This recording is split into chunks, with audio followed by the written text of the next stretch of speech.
Assalamualaikum warahmatullahi wabarakatuh. 90.1 Fast FM Family Radio, warna baru untuk keluarga. Selamat siang keluarga Fast, alhamdulillahirabbil alamin, kembali hadir untuk menemani aktivitas Anda siang hari ini, program spesial persembahan kami untukmu perempuan. Siang hari ini, Reni Setia masih bersama Anda keluarga Fast sebagai penghantar acara. Untuk edisi kali ini, kita juga sudah kedatangan narasumber, anggota bidang dakwah PC Fatayat NU Kabupaten Magelang.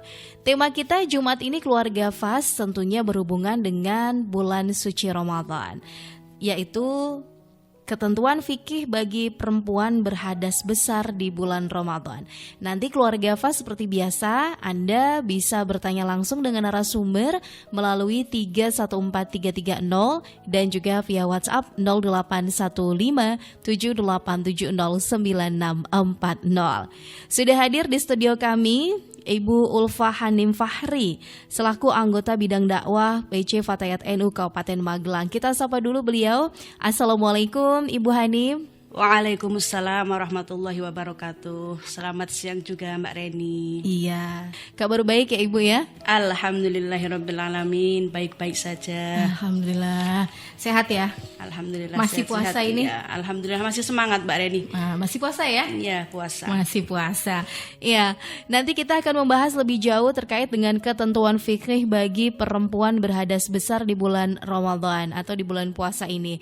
Anda keluarga Fast bisa bertanya langsung sekali lagi dengan narasumber kami melalui 314330 ataupun via WhatsApp 081578709640. Keluarga Fast juga bisa bergabung melalui live streaming radiofastfm.com dan aplikasi suara SVARA ataupun noise.id. Berikut keluarga Fast selengkapnya kajian bersama dengan anggota bidang dakwah PC Fatayat NU Kabupaten Magelang Ibu Ulfa Hanim Fahri dengan tema ketentuan fikih bagi perempuan berhadas besar di bulan Ramadan.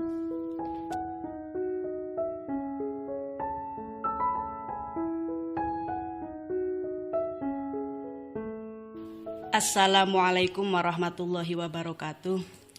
A'udzubillahi minasyaitonirrajim. Bismillahirrahmanirrahim. Alhamdulillahirabbil alamin wassalatu wassalamu ala asyrafil anbiya'i wal mursalin sayyidina wa maulana Muhammadin wa ala alihi washabihi ajma'in, amma ba'du. Keluarga Fast yang berbahagia dan juga Mbak Reni yang selalu ceria. Alhamdulillahirabbil alamin, ini kesempatan yang luar biasa. Akhirnya saya dipertemukan dengan Mbak Reni yang suaranya selalu merdu. Ternyata secantik orangnya. Langsung semaput. Terima kasih waktunya dan terima kasih kesempatannya. Puji syukur bahwa sampai tahun ini kita masih dipertemukan dengan bulan yang sangat mulia, bulan yang agung, bulan penuh ampunan yaitu bulan Ramadan. Semoga sampai akhir bulan nanti kita benar-benar terampuni segala dosa-dosanya. Karena sak bejo-bejone wong iku nalikane rampunge akhir bulan Ramadan di ngapura kabeh dosa-dosane. Karena setiap malam di bulan Ramadan ini Allah akan menurunkan malaikat rahmat meminta ampun kepada Gusti Allah bagi siapa yang mau minta ampun kepada Allah Subhanahu wa taala. Semoga keluarga Fast, kita juga Mbak Reni diberi kekuatan lahir batin untuk melaksanakan ibadah puasa, diberikan kesehatan sehingga dilancarkan semuanya. Amin Allahumma amin. Keluarga Fast dan juga Mbak Reni, baiklah untuk kesempatan siang hari ini kita akan membahas fikih wanita, ketentuan wanita berpuasa. Dan referensi kitab yang saya bawa di sini adalah kitab Fathun Naqib fi Tarjamati Fathul Qorib. Baiklah, sebelum kajian kita mulai, kita awali dengan bacaan Al-Fatihah. Kita khususkan kepada mu'alif kitab tersebut. Liridaillahi ta'ala wa li syafa'atil Qur'an wa li syafa'ati nabiyina Muhammadin sallallahu alaihi wasallam wa li ijabatil mas'ul lahumul Fatihah. A'udzu billahi minasyaitonir rajim. Bismillahirrahmanirrahim. Alhamdulillahi rabbil alamin. Arrahmanir rahim. Maliki yaumiddin. Iyyaka na'budu wa iyyaka nasta'in. Ihdinas siratal mustaqim. Siratal ladzina an'amta 'alaihim ghairil maghdubi 'alaihim waladdallin. Rabbighfirli wa liwalidayya amin. Untuk yang selanjutnya, kita membahas syarat wajibnya orang yang berpuasa. Di sini diterangkan syarat wajibnya orang yang berpuasa. Wujubis siyami wa syaraitu wujubis siyami salah satu asya'a al-islamu wal buluhu wal aqlu wal qudratu 'ala shaumi, yang artinya syarat wajibnya orang yang berpuasa itu adalah yang pertama orang Islam, selanjutnya orang yang baligh, yang selanjutnya orang yang punya akal, yang selanjutnya orang tersebut mampu atau kuasa untuk melakukan siam ataupun puasa. Maka dari itu fala yajibu as-shaumu 'alal mutasifi bi'adzalika, tidak menjadi kewajiban atau tidak wajib hukumnya bagi orang yang mempunyai ketentuan sebaliknya. Jadi yang pertama di sini yang diwajibkan puasa adalah orang Islam. Maka orang selain Islam dia tidak berkewajiban melakukan puasa, Mbak Redi. Karena apa? Karena orang yang selain agama Islam ini dikatakan orang yang tidak ahli ibadah. Mbak Redi jangan meri kalau ada orang selain agama Islam tidak melakukan puasa, karena itu memang tidak wajib. Begitu nggih Mbak Reni nggih. Begitu juga tidak diwajibkan puasa adalah mereka orang yang belum baligh. Ya. Karena ketentuan orang baligh ini nanti ketika ada wanita yang sudah umur 9 tahun, kurang sedikit kurangnya 15 hari, namun dia sudah mengeluarkan darah haid, atau ada seorang laki-laki yang sudah pernah ihtilam atau mimpi basah umur 9 tahun, atau laki-laki dan perempuan ini sudah berumur 15 tahun walaupun belum pernah haid dan belum pernah mimpi basah, namun ketika sudah berusia 15 tahun itu secara otomatis dia sudah baligh dan wajib melakukan puasa. Syarat yang selanjutnya adalah dia punya akal. Otomatis yang tidak punya akal atau mereka yang tidak sadar itu tidak berkewajiban berpuasa. Juga orang yang tidak berkewajiban puasa adalah mereka yang tidak mampu, tidak kuat untuk melakukan puasa, bersebab lain-lain yang nanti akan kita bahas di pembahasan berikutnya. Kenapa kriteria orang yang selain persifatan dengan yang kami sebutkan tidak berkewajiban berpuasa? Karena rufinga al-qalamu an salasatin as-sabiyu wal majnunu wan naimu. Tidak tertulis satupun segala sesuatu dari satu, anak yang kecil, dua, orang yang tidak waras, dan ketiga, ada orang yang sedang tidur. Begitu Mbak Reni. Untuk yang selanjutnya berkaitan dengan wanita, bahwa Allah Subhanahu wa taala sudah mentakdirkan, menganugerahkan kepada kita semua wanita itu diberikan anugerah yang luar biasa berupa haid, nifas, mampu menyusui, mampu hamil dan mampu melahirkan. Dan ini adalah yang menjadi pembeda antara laki-laki dan perempuan. Begitu Mbak Reni. Dengan anugerah Allah berupa haid ini, maka ketika wanita mengalami haid ataupun nifas itu menjadi tidak sah puasanya seketika.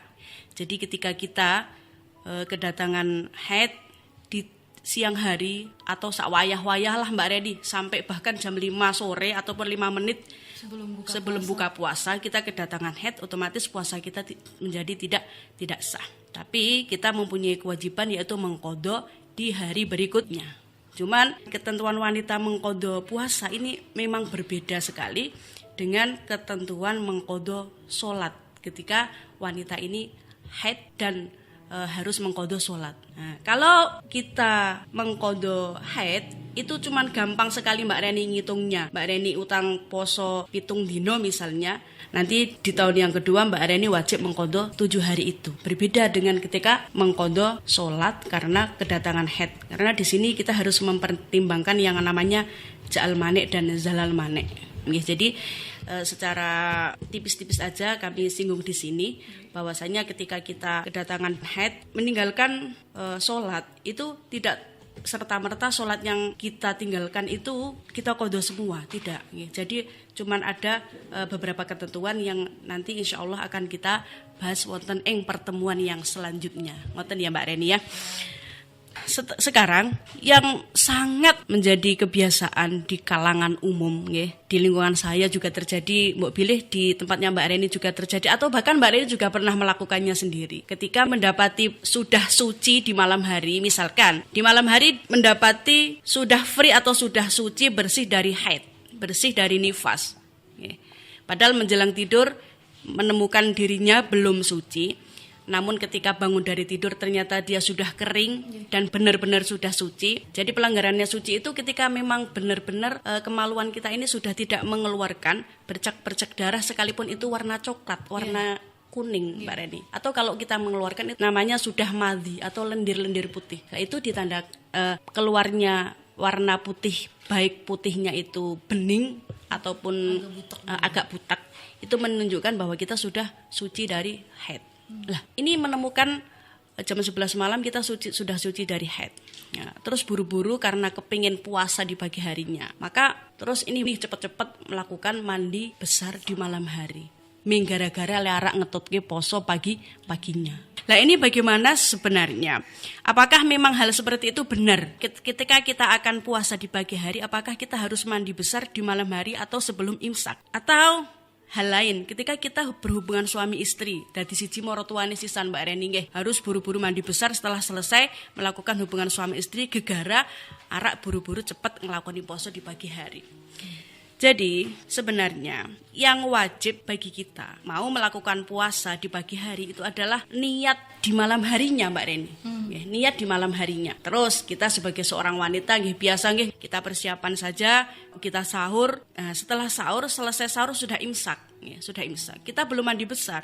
Apakah kita nanti puasanya diperbolehkan atau afsah puasanya? Padahal kita belum mandi besar, kita baru saja selesai hubungan suami istri atau baru saja selesai dari haid gitu lah. Ternyata mandi besarnya ini tidak harus sebelum imsak Mbak Reni. Karena mandi besarnya ini adalah disyaratkan sucinya itu karena untuk melakukan sholat subuh. Jadi ketika kita mandinya setelah imsak atau setelah adzan subuh, yang penting belum habis waktunya sholat subuh, itu diperbolehkan saja, tidak harus buru-buru mandi besar di malam hari. Begitu Mbak Reni ya. Baik, nanti kita akan lanjutkan kembali pemaparan terkait dengan ketentuan fikih bagi perempuan beradas besar di bulan suci Ramadan ya. Anda keluarga FAS tetap bisa bertanya dengan narasumber kami melalui 314330 dan juga via WhatsApp 081578709640. Kita akan kembali sesaat lagi keluarga FAS setelah jeda berikut bersama dengan anggota bidang dakwah PC Fatayat NU Kabupaten Magelang, Ibu Ulfa Hanim Fahri. 90.1 Fast FM Magelang.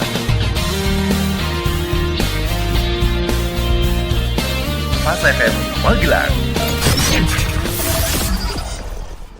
90.1 Fast FM untuk Anda keluarga Fast, kembali Reni Setia masih dalam program spesial persembahan kami Untukmu Perempuan.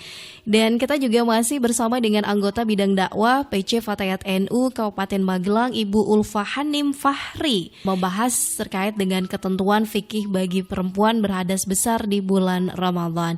Tadi sudah dijelaskan sama Ibu Hanim ya, syarat-syarat bagi yang wajib berpuasa. Ada tipsnya juga tadi biar tidak terlalu terburu-buru juga untuk melakukan mandi wajib. Tentu syarat dan ketentuan berlaku nih. Dan monggo Bu, kita lanjutkan kembali pembahasan kita berkaitan dengan ketentuan fikih bagi perempuan berhadas besar di bulan suci Ramadan. Monggo Bu Hanim. Baiklah Mbak Reni, terima kasih waktunya. Masih saya lanjutkan kaitannya dengan hadas besar ya. Yang nanti hadas besar ini seperti yang sudah saya bilang di depan tadi, bahwa kita yang penting mandinya tidak ketinggalan waktu sholat subuh begitu. Okay? Lah, untuk selanjutnya, kalau di perjalanannya ternyata nanti kita mengeluarkan darah lagi, biarpun 1 tetes, itu berarti puasa kita menjadi batal lagi Mbak Reni. Lah batalnya itu karena apa? Ya karena keluarnya darah itu. Jadi ketika darah keluar, itu secara otomatis kita batal puasanya tanpa harus makan, tanpa harus minum. Seringkali kita mendapati komentar teman-teman, wah pasane lek dibatalke, pergane wis head, sampean lek ngombe apa lek dahar kayak batalke posone. Loh, tanpa kita harus makan, tanpa kita harus minum, dengan keluarnya darah itu secara otomatis kita sudah batal puasanya. Oke. Kemudian sedikit saya singgung alasan kenapa orang haid dan nifas kok tidak sah puasanya. Ini karena li'anna khurujad dami mut'aifun lil badani wasaumu mut'aifun lahu aidon falau umirat bisaumi lajtama'a 'alaiha mut'afani wasyaringu nadhirun li hifdzi sihhati afadau aramli. Diterangkan bahwasanya wanita yang sedang mengeluarkan darah itu lemes Mbak Reni nggih, lemes. Dia lemah karena mengeluarkan darah. Keluarnya darah ini akan melemahkan badan. Dan puasa itu juga bisa melemahkan badan. Maka ketika wanita ini diperintahkan untuk berpuasa, otomatis ada 2 kelemahan yang akan melemahkan badan kita. Sedangkan syariat ini sangat memperhatikan dengan kesehatan wanita tersebut. Nah, ini diriwayatkan oleh Imam Romli. Jadi itu alasannya kenapa wanita yang haid dan yang nifas tidak sah puasanya. Lah monggo untuk pertanyaannya bagaimana Mbak Reni? Iya, ini kebetulan juga sudah ada pertanyaan yang masuk ke redaksi kami melalui 0815 78709640. Ibu narasumber, Assalamualaikum. Waalaikumsalam warahmatullahi wabarakatuh. Bagaimana hukum puasa wanita istihadah dan apakah sah sholat tarawihnya? Lalu juga ini ada pertanyaan dari Ibu Ira yang ada di Magelang. Bagaimana Ibu ketika ada wanita yang belum membayar hutang puasa di tahun lalu, tapi ini sudah melewati 2 tahun, jadi ini Ramadan yang kedua begitu ya. Tolong solusinya Bu. Ini kemarin saya punya hutang puasa karena sedang menyusui. Lalu pertanyaan selanjutnya, bagaimana hukumnya jika seorang wanita lupa mandi wajib nih Bu, padahal tadi malam berhubungan dengan suami. Ingatnya pas mendekati waktu sholat subuh. Terima kasih. Baiklah, terima kasih atas pertanyaannya Mbak Reni nggih. Saya ulangi, bagaimanakah hukumnya puasa wanita yang sedang istihadah dan bagaimanakah sholat tarawihnya mustahadah tersebut. Jadi begini Mbak Reni, seseorang yang istihadah itu dikatakan suci. Maka wanita yang suci itu diwajibkan melakukan puasa, melakukan sholat layaknya orang yang tidak istihadah. Istihadah ini adalah mengeluarkan darah secara berlebihan, melebihi batas pelanggarannya haid atau kurang dari ukuran darah haid. Ini dikatakan istihadah. Jadi wanita yang sedang istihadah itu sah-sah saja hukum puasanya walaupun dalam keadaan mengeluarkan darah, karena dia memang kewajiban melakukan puasa. Kalau sah puasanya itu berarti wajib mengqadha apa enggak Mbak Reni? Enggak wajib ya. Berarti kalau puasanya itu sekalipun dia mengeluarkan darah, sekalipun selama istihadah itu kan mengeluarkan darah, baik darah yang keluar itu sedikit ataupun banyak, yang jelas masih dalam darah istihadah itu dia tetap kewajiban melakukan puasa, otomatis puasanya sah. Ketika puasanya sah, berarti di tahun kedua dia tidak punya kewajiban untuk mengqadha puasa tersebut. Lah, bagaimana dengan sholat tarawihnya? Apakah sholat tarawihnya ini sah? Nah, Imam Syafi'i menjelaskan, sesucinya orang yang istihadah itu cukup buat melakukan satu rukun fardu atau satu ibadah fardu. Ketika sedang istihadah, kita bersucinya hanya boleh digunakan untuk melakukan satu ibadah fardu. Misalnya satu wudu untuk satu sholat isya. Tapi Imam Syafi'i di sini menjelaskan dan bisa untuk melakukan sholat-sholat sunat-sunat yang setelahnya. Otomatis ketika kita mau melakukan sholat tarawih dalam keadaan istihadah itu boleh-boleh saja dan afsah-afsah saja, dengan syarat nanti ada beberapa ketentuan. Nanti kita ikhtiarnya juga bendung. Napa Mbak istilahnya bendung itu nggih? Dimampetin. Iya, dimeti pakai apa nggih? Agar nanti darah ini tidak keluar ketika kita sedang sholat. Begitu ya Mbak Reni? Tapi itu harus mandi wajib dulu. Enggak, kalau istihadah itu selesai istihadah itu kita tidak perlu mandi wajib, karena istihadah itu seperti yang saya bilang di depan, istihadah itu adalah suci, tidak termasuk hadas besar. Pertanyaan yang kedua, tips ketika di tahun kedua wanita tersebut belum juga bisa mengqadha puasa karena menyusui. Oh, ini nanti masuk ke bab yang selanjutnya, nggih. Di sini kita sebagai wanita mestinya pernah hamil. Mbak Reni pernah hamil? Alhamdulillah, saya hamil 3 kali. Dan pas hamil itu selalu di bulan puasa, pas besar-besarnya hamil. Mbak Reni pas hamil puasa enggak? Alhamdulillah saya hamil dan menyusui puasa. Kuat nggih. Ternyata ketika kita punya afirmasi di pagi hari, saya kuat melakukan puasa sampai sore, insya Allah Gusti Allah ngijabahi datang afirmasi kita ini, karena sesungguhnya puasa itu menyehatkan. Namun ada sebagian, dan memang fisik manusia, fisik wanita itu ya beda-beda Mbak Reni. Ora kabeh kuat ngelakoni poso, sebab hamil itu ya ora perkara mudah. Kadang ono sing ngangkat kupingnya saja mboten kuat gitu nggih. Lah bagaimana wanita yang memang tidak kuat untuk berpuasa ini ketika sedang hamil atau ketika sedang menyusui? Mereka berdua diperbolehkan atau wenang wewenang-wenang saja tidak berpuasa atau mokah atau meninggalkan puasa di bulan Ramadan, tapi dia berkewajiban mengqadha puasa di tahun berikutnya. Yang menjadi pertanyaan, karena tahun ini utangnya mergo hamil, otomatis tahun besok dia menyusui. Nggih. Menyusui itu lebih berat menurut saya Mbak Reni, karena satu isapan dari anak itu mengakibatkan kita lapar. Koyok-koyok kesedot kabeh nutrisi kita itu. Siang hari pun kita merasakan bahwa air susu yang keluar itu semakin menipis, stoknya itu semakin menipis, produksinya semakin sore semakin menipis. Nah ini kasusnya bagaimana? Ini mengkodoknya itu juga ada kriterianya Mbak Reni. Jadi ketika meninggalkan puasa pas hamil ataupun pas menyusui dikarenakan khawatir dengan dirinya sendiri. Misalkan kalau digawe poso engko aku dadi semaput, utawa engko nek poso aku dadi lemes, ora kuat opo-opo babar blas. Tegesipun khawatir dengan kondisi awaknya sendiri. Maka dia cuma wajib membayar qadha saja di bulan utawa di tahun yang kedua. Itu berdasarkan referensinya adalah wal hamilu wal murdingu in khafata ala anfusihima dororon yalhaquhuma bisawmi kadororil maridi aftarata wajaba alaihima alqadau. Lah jelas nggih, ketika dia khawatir dengan dirinya sendiri, khawatir utawi mahdorot datang badannya sendiri ketika buat melakukan puasa, maka dia cuma wajib mengqadha saja tanpa harus membayar fidyah. Ananging wa in khafata ala auladihima aftarata wa alaihima alqadau wal kafaratu ngangkuli yaumin muddun. Beda pembahasan Mbak Reni nggih. Jadi ketika wanita tersebut meninggalkan puasa karena khawatir akan kesehatan anak yang dikandungnya, engko aku nek poso jangan-jangan anak aku kurang nutrisi. Atau nanti anak kita rewel dan lain sebagainya bla bla bla bla karena anaknya, maka wanita tersebut di lain hari wajib mengqadha puasa yang ditinggalkan, dan satu lagi wajib membayar fidyah. Apa fidyahnya? Yaitu mengeluarkan makanan pokok yang berlaku di suatu negara, yang mana makanan pokok itu sebesar 7 on. Kurang lebihnya 7 on, 6,7 on kita globalkan menjadi 7 on. Setiap satu hari puasa, satu mud itu kita wajib membayar fidyahnya.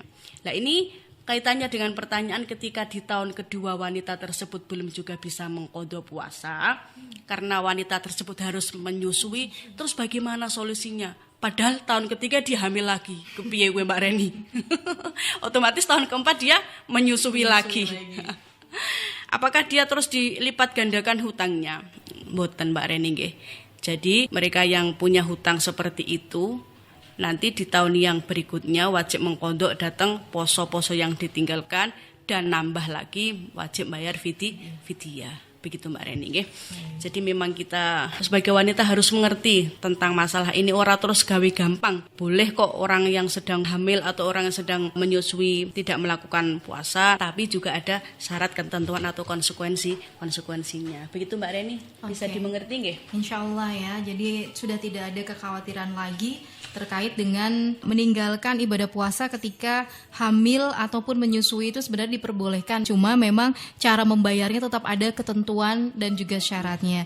Kemudian pertanyaan berikutnya, bagaimana hukumnya ketika seorang wanita lupa untuk mandi wajib nih Bu di bulan suci Ramadan? Iya. Terus itu ingatnya jam berapa Mbak Reni? Sebelum subuh ya. Ini pertanyaannya. Begitu nggak Mbak Reni? Waton dia tidak lupa niat di malam harinya, nggak apa-apa asalkan dia masih punya waktu untuk mandi besar untuk melakukan sholat subuh, nggak apa-apa. Karena syaratnya di sini adalah niat di malam hari dan keadaan dia itu sudah lepas dari hubungan suami istri yang tidak diperbolehkan. Itu begini Mbak Reni, sudah masuk imsak kita masih berhubungan suami istri, itu yang tidak diperbolehkan. Bahkan nanti ini ada kifarotnya yang besar sekali. Iya. Ngaten nggih. Kalau orang lali itu memang hukumnya ya ora apa-apa karang lali. Gusti Allah niku maha jembar. Begitu Mbak Reni. Oke, baik. Kita break lagi. Setelah jeda berikut, keluarga Fas masih bisa bertanya kembali dengan narasumber melalui 314330 ataupun via WhatsApp 081578709640. Kita masih membahas terkait dengan ketentuan fikih bagi perempuan berhadas besar di bulan Ramadan bersama dengan anggota bidang dakwah PC Fatihat NU Kabupaten Magelang, Ibu Ulfa Hanim Fahri. Sesaat lagi kita akan kembali. Terima kasih untuk Anda keluarga FAS, masih dari 90.1 FAS FM untukmu perempuan bersama dengan anggota bidang dakwah PC Fatayat NU Kabupaten Magelang, Ibu Ulfahanim Fahri. Dan kita masih membahas terkait dengan ketentuan fikih bagi perempuan berhadas besar di bulan suci Ramadan atau di bulan puasa. Keluarga FAS masih bisa loh bergabung bersama kami lewat 314330 dan juga via WhatsApp 0815 7870 940. Ini Bu Hanim langsung ke pertanyaan ya, sebelum nanti dibahas juga. Ada pertanyaan datang dari Gerabak nih. Apa boleh orang istihadah itu membaca Al-Qur'an nih Bu pas tadarus ya di bulan suci Ramadan, dan bagaimana mengganti puasa atau bayar hutang puasanya? Disebut istihadah itu seperti apa? Mohon penjelasannya, terima kasih.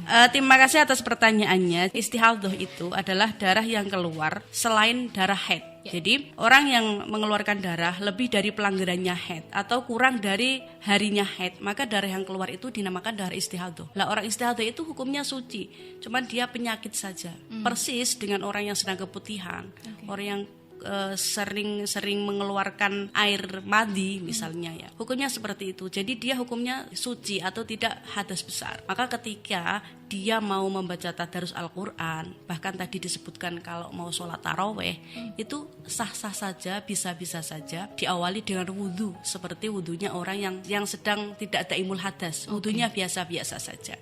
Cuman nanti kalau di tengah-tengahnya kita melakukan ibadah tersebut kok darah itu keluar lagi, otomatis batal wudhunya saja. Kita mengulangi wudhu untuk yang kedua kalinya, begitu. Terus pertanyaannya tadi, bagaimanakah cara mengqodoknya? Mengqodok puasanya orang yang sedang istihadah. Karena istihadah ini sifatnya atau hukumnya suci, maka puasanya juga afsah, Mbak Reni nggih. Berarti tetap puasa ya, Bu? Tetap puasa begitu. Untuk paling banyak atau paling lama haid itu bagaimana Bu, agar dinyatakan itu adalah darah istihadah? Paling banyak-banyaknya darah haid itu 15 hari. Ketika ada darah yang keluar melebihi dari 15 hari, nah ini darah kelebihannya ini nanti dihukumi istihadah atau darah penyakit. Orang yang seperti itu berarti harus dia mandi besar suci dari haid. Setelah itu kita namanya istihadah atau penyakit. Darah yang keluar itu namanya kategorinya darah istihadah. Jadi dia tetap melakukan mempunyai kewajiban melakukan ibadah-ibadah yang disyariatkan atau yang diwajibkan seperti puasa, sholat dan lain sebagainya. Begitu Mbak Reni. Dan untuk yang selanjutnya, dan ini adalah poin yang terakhir, saya akan membacakan wasyaihu al-haramu wal ajuzu wal maridu alladzi la yurja bar'uhu idza ajaza kullun minhum anis shaumi yuftiru wa yut'imu an kulli yaumin muddan. Kita langsung akan membahas hukum puasanya orang yang sudah sepuh. Apakah dia diperbolehkan untuk tidak berpuasa? Jadi di sini orang yang sudah atau orang yang sedang sakit, yang sakitnya itu sudah tidak bisa diharapkan sembuhnya lagi, atau kalau sakitnya itu digunakan untuk berpuasa menambah dia sakit atau menambah dia lemes, maka dia diperbolehkan untuk tidak puasa dan wajibnya membayar fidyah. Berapa? Yaitu 1 mud untuk 1 kali puasa. Diberikan kapan? Diberikan pada hari itu juga. Jadi ketika ibunya Mbak Reni gerah, tidak mampu untuk berpuasa, maka sorenya Mbak Reni membayar fidyah, diberikan kepada orang fakir miskin. Begitu nggih. Tidak boleh kalau Mbak Reni membayar fidyahnya di pagi hari, ini fidyah orang tua saya, karena nanti orang tua saya tidak akan melakukan puasa. Ngoten-boten. Jadi ketika teman-teman persiapan berbuka puasa, nanti Mbak Reni membayarkan fidyah kagem orang tua tersebut. Berbeda lagi ketika orang yang sedang sakit. Orang yang sedang sakit ini diperbolehkan tidak melakukan puasa, baik laki-laki ataupun perempuan. Tapi dia nanti wajib mengqodoknya di hari berikutnya. Apakah ada pertanyaan Mbak Reni untuk ini? Ada pertanyaan ini yang masuk. Ayah saya sudah meninggal tapi masih punya hutang puasa ini Bu. Bagaimana hukumnya untuk membayar puasa yang ditinggalkan oleh almarhum? Terima kasih. Terima kasih Mbak Reni untuk pertanyaannya. Jadi jawabannya ngaten nggih. Ketika ada seorang yang sudah sepuh sakit dan kalau dibuat puasa sakitnya membuat dia semakin lemes misalnya pun, atau tidak mampu untuk melakukan puasa, maka dia boleh tidak berpuasa. Dan kalau sampai meninggal dunia dia belum mengqodok puasa lagi, itu ada 2 kriteria. Ketika sebelum meninggal dunia itu dia tidak sehat lagi atau sakitnya itu bablas sampai meninggal dunia, maka ahli warisnya tidak berkewajiban membayar fidyah, nggih, karena dia dalam keadaan sakit. Tapi kalau ayah tersebut sudah sembuh namun tidak juga mengqadha datang puasa yang ditinggalkan, maka ahli warisnya atau anak yang ditinggalkan itu nanti berkewajiban membayar fidyah. Begitu Mbak Reni. Dan nawi panjenengan mempunyai hutang puasa, nggih, hutang puasa di bulan Ramadan dan diberikan kesempatan oleh Gusti Allah bertemu dengan bulan Syawal, bulan yang penuh fitrah. Terus panjenengan kepengin poso Nyawal yang bisa diawali dari tanggal 2 bulan Syawal sampai berakhirnya bulan Syawal atau tanggal 30 bulan Syawal. Monggo panjenengan bisa melakukan puasa Nyawal tersebut, dan kalau panjenengan masih punya hutang puasa diniatkan mengqadha. Jadi bagaimana? Oh, saya mau poso Nyawal karena ganjaran di poso Nyawal itu gede banget gitu. Baik sekali itu niat yang seperti itu, tapi kalau panjenengan masih punya hutang puasa, harusnya panjenengan nyarutang posone yang ditinggalkan dulu itu. Bagaimana caranya? Ya biasa caranya niat pada malam hari untuk mengqadha puasa Ramadan yang sudah ditinggalkan. Dengan begitu secara otomatis nanti poso sunat Nyawalnya sudah mengikuti. Begitulah Mbak Reni kiranya yang bisa saya sampaikan di kesempatan hari ini. Semoga bermanfaat. Banyak kurangan mohon maaf yang sebesar-besarnya. Akhirul kalam, ihdinas siratal mustaqim. Wassalamualaikum warahmatullahi wabarakatuh. Waalaikumsalam warahmatullahi wabarakatuh. Terima kasih Bu Anim atas penjelasannya terkait dengan fikih bagi perempuan berhadas besar di bulan suci Ramadan. Semoga ini bisa menjadi dasar buat kita orang perempuan yang nanti juga bisa diajarkan kembali kepada anak-anak kita yang perempuan. Amin. Gitu ya. Dan terima kasih untuk Anda yang sudah ikut bergabung bertanya melalui 081578709640 atau sudah menyimak siaran kami. Mohon maaf kalau ada pertanyaan yang belum sempat kita bahas. Next, insya Allah akan bahas kembali. Buat keluarga FAS yang belum menyimak secara utuh program siaran kami hari ini, Anda tetap bisa menyimaknya melalui channel YouTube FAS FM Magelang. Terima kasih, saya Reni yang bertugas untuk siang hari ini sebagai penghantar acara. Selamat lanjutkan aktivitas Anda. Wassalamualaikum warahmatullahi wabarakatuh.